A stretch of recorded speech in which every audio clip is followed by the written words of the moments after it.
Faria, A World of Mystery and Danger, is an action RPG for the NES that brings together a few different game styles that culminate in a pretty solid experience. It balances open-world exploration with the excitement of random, action-driven battles instead of turn-based ones, and I'd say it holds up fantastically when compared side by side with some of the other greats of the day. The narrative begins with a lesson in lore telling of a wizard that wrought his evil magic down upon the people of Faria, and no efforts of the king or his men could bring an end to those dark times. After the fighters discovered the means to conjure up a dragon, the king sent the beast to fight the wizard, and the battle was finally won. The wizard was bound within a legendary sword, and the story mysteriously trails off with threats of his revenge if he were to ever escape again. The story cutscenes at the beginning of the game pick up in recent times, revealing that the seal on the sword has been broken, once again releasing the wizard into the world. After a few mumblings about a prophecy being fulfilled, you finally take control of a warrior that has awakened in a strange land. Like many other RPGs of the time, you start out knowing very little of what to do or where to go, and virtually all directives come from conversations with non-playable characters that you meet throughout the quest. I really liked how these interactions were represented with big and detailed character portraits. There's a bit of palette swapping here and not too many original characters to see outside of the types of people that you meet in the first town, but there's enough here to feel special in a generation of games that didn't usually go through very much trouble to convey information. I also appreciated how much detail went into the backgrounds of the portraits that made an effort to capture the local environment while talking. There were a lot of details like shelving filled with goods in the shops and medical charts on the walls when you speak to the hospital attendant. It made things feel more immersive, and these little touches went a long way. The visuals on the overworld were far less exciting and, dare I say, plain by comparison. For a game released several years after Final Fantasy and Dragon Warrior, a lot of the graphics were very similar to these earlier titles, but I suppose there's only so much that you can do with fields, forests, and mountains. New areas of the world map became accessible as plot points were checked off of the very long list of people to see and places to visit, and Faria did a great job of providing the illusion of an open world despite having a mostly direct storyline. At any given time, you might have 2 or 3 towns or caves available to explore, but only one of those places will provide you a means to keep propelling onward. This created some structure, but not too much, and the extra legwork to find the story's thread identified things to come back and investigate later. The localization for Faria was actually really impressive. There wasn't a single time that I was left in the dark about next steps, since townspeople were unmistakably specific in where they point you to next. The instruction manual was also a goldmine of useful information, but in my first read-through, I thought it gave away too much sometimes. One section is almost like a walkthrough that outlines the order in which you travel to towns and other places, complete with photos of the overworld locations. I skipped over most of that and spent more time in the exciting places and Faria pages for the vague advice that was offered about things I should keep an eye out for. The most wonderful part of this book is the item list. Every single thing that you can find or buy is here with a no-nonsense description, and sometimes even reveals where you can expect to find it. This also goes for weapons and armor too, and I appreciated knowing when I'd found the best of the best, so I wouldn't waste time scouring dark corners of every cave and dungeon, hoping to find a more powerful weapon that just didn't exist. This straightforwardness is sorely lacking in many early RPGs, and while in-game descriptions would have been nice when purchasing things in shops, having this information to consult in some form made this game a lot more approachable than others of the time. Encounters with enemies pop up randomly as you traverse the overworld, and they unfold on a separate screen. These sequences are all completely action-oriented, with you hacking away at evil minions with whatever weapon you have equipped. Your attack is always the same stumpy little poke that doesn't have much range, and I personally would have loved to see a more robust battle system here. There are so many weapons to purchase throughout the adventure, but all they seem to do is change the attack's strength and provide no difference in terms of reach or practicality for taking down enemies. Random encounters are very frequent, so you'll have a lot of practice lining up your sword, but there are a few problems here that made fighting more difficult than it should have been. You and your foes don't move on a grid system, so it was tougher to connect hits with your sword than, say, something like The Legend of Zelda, where you're always on the same plane as your adversary. Combat in Faria actually reminded me of my experience in Golden Axe Warrior, where I also missed enemies a lot. Another annoying thing is that you can't hurt multiple monsters simultaneously with your sword. If 2 or more rush at you and you swing, your sword will only connect with one of them, and you'll take damage from the rest that gang up on you. There are tons of enemies that home straight for you, and it's impossible to avoid damage if you get cornered. Part of the problem is that they get faster and faster as the game goes on, while your character's speed never changes. There are purchasable items that make you move more quickly in combat, but with very limited inventory capacity, I couldn't justify carrying those over healing items in the few spaces that weren't reserved for my equipment or important things that couldn't be dropped.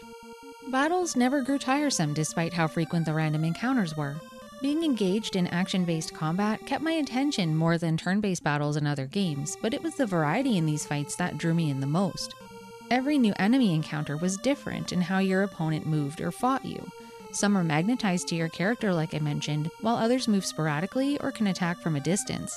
You also have a variety of sub-weapons to use like the bow and arrow or bombs, but the close-range combat was free, so I chose that most often. The enemy designs were very eccentric, and even though I couldn't really identify most of the things that were attacking me, there were some cute enemies like these elephants with dinner plates for eyes or even these tiny Ultros-like ones that I really enjoyed. I could have definitely done without the invisible jerks that start appearing pretty much right at the game's beginning. These are armed with a projectile attack that can totally decimate your health in a few blows. The special glasses that allow you to see them aren't available until at least halfway through the game, maybe more. The icing on the cake was that the town that sells them is at the end of a huge maze-like area that's stuffed full of these invisible monster encounters. I died so many times trying to get there, but the glasses are a real game changer for the back half of the game where the difficulty really ramps up. One really weird thing was how your health is represented in the user interface. When you start the game, your maximum health is only a portion of that bar. As you level up, the bar's increments stay the same, but your maximum health eventually extends beyond what's displayed on screen. It always looks full until you've lost a considerable amount of health, and for a while I was confused about whether or not I was even taking damage during fights. Displaying hit points this way made it more difficult to know when to heal, and I had to go into the status menu to see the numeric value after a certain point because the bar became meaningless. The towns in Faria are all a little bit different since no two have exactly the same amenities available. Since the town nearest to you might not have a place to save or heal, it took a bit more planning ahead to jot down which places to go back to when in need. This wasn't a huge problem because most towns on the overworld are separated only by a short walk, but I also kept a pair of wings in my inventory. These warp you to any town you've previously visited and are dirt cheap to use. Actually, most consumables were surprisingly affordable. I'd say the worst part of this game by far were the caves and dungeons. Caves were incredibly tough because you need a flashlight to see anything, and it takes batteries. If you're in the middle of a cave searching your heart out and your last battery dies, you'll find yourself wrapped snugly in a suffocating blanket of darkness. There's no hope for escape unless you remember to pack a flashball to teleport back out to the overworld. Otherwise, you'll probably be stuck resetting, which is far from ideal if you haven't saved in a while. To boot, the flashlight only illuminates a very small area around your character, and you'll likely waste a lot of time being lost because of how little you can actually see. There are a lot of dead ends, and exploring isn't even really worth it since there aren't many secrets to discover anyway. Most of the caves served as a means to get from one place to the next, and one area in particular that I do want to spend some time on is the horrible ice cave network. I think I wandered around in here for about 15 minutes, going in one door and popping out of another, taking a staircase and ending up somewhere new, and so on. Sometimes I'd come out of a set of doors on an island, other times I'd come out in what felt like the millionth set of 3 doors in a blue rock face that I'd seen, and I had no idea whether I was even heading in the right direction or not. I had to look up a map for this part, and according to the resource I used, there are 80 different connecting points with only a small subset of those that lead you to the destination. I can't imagine how anybody managed to get through this back in the day. The biggest problem is that it feels impossible to map it out since you can never see the whole area at the same time, so you never know where you are relative to anything else. You can get out your magnifying glass and consult the map in the manual if you want to, but it's not much help. The dungeons, or towers, were no walk in the park either. They seemed straightforward enough where you could easily map things out by walking from room to room, but they were filled with trickery and illusion. There were many instances of paths that looped you back to earlier parts of the dungeon when doors slammed shut behind you, and other places where falling down a pit transported you to a previous floor with a long walk to get back to where you were. There's no way to know unless you wander, so wander I did, painstakingly mapping every room out on grid paper and eventually carving a way through. A bonus here is that each floor is stacked on top of the one underneath it, so as long as you know the dimensions of the place that you're in, you won't totally lose your bearings when you fall to a lower floor or take a set of stairs up or down. Walking into some walls also caused them to explode out of existence and reveal secret passageways, and exploration here was often rewarded. There were lots of goodies to find, but that limited inventory space I mentioned really put a damper on things since you had to be extra selective about what you took along with you. What pushed the dungeons to heightened levels of frustration was the music that plays while you're in there. The entire soundtrack in Faria can be split almost down the middle into what can be considered great music or putrid assaults on the ears with very little in between. The dungeon music in particular was extremely unpleasant, and the very short loop wore out its welcome long before the hours added up searching these places. On the bright side, bosses at the end of these trials were total pushovers.